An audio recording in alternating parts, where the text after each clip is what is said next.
I support child labor. I support child labor. I support child labor. I support child labor. I support child labor. I support child labor. I support child labor. I support child labor. A shocking statement. You believe it's morally wrong, but the clothes on your back are screaming an entirely different message.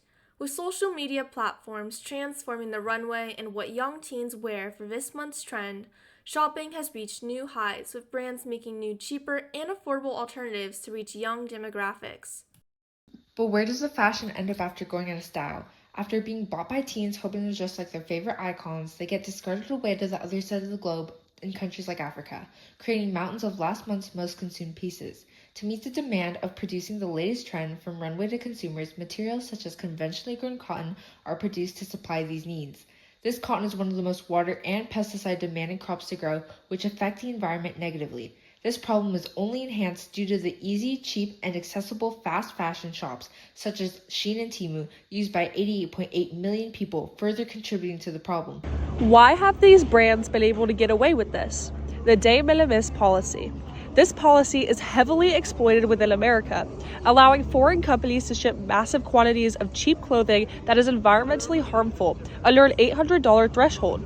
Because of this, companies have gotten away with shipping a huge amount of product just under the required tariff amount, which in the last 20 years, global consumption has increased by 400%. To address the harmful effects of fast fashion entering the U.S. through loopholes in trade policy, we must first understand how the de minimis law functions.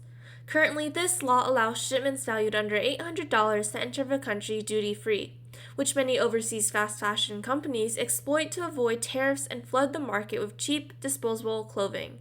This process not only undercuts domestic retailers, but also contributes to massive environmental waste.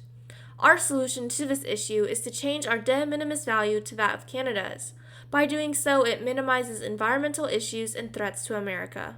Critics may argue that fast fashion provides affordable clothing options to low-income individuals.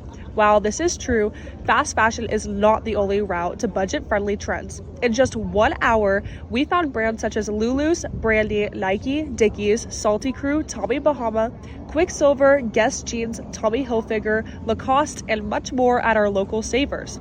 This shows that secondhand fashion is not only accessible, but stylish too. Next time you're scrolling through the online shops, consider taking a trip to the local thrift store with friends. With the vast amount of clothing to sift through, you'll easily find something that fits your taste. Now, we ask you to sign a petition to change the U.S. de minimis policy in order to import foreign goods like Canada's. Signing a petition shows others you care for your environment and can motivate government officials to make a difference. So, instead of saying, I support child labor, you can exclaim, I support sustainable practices.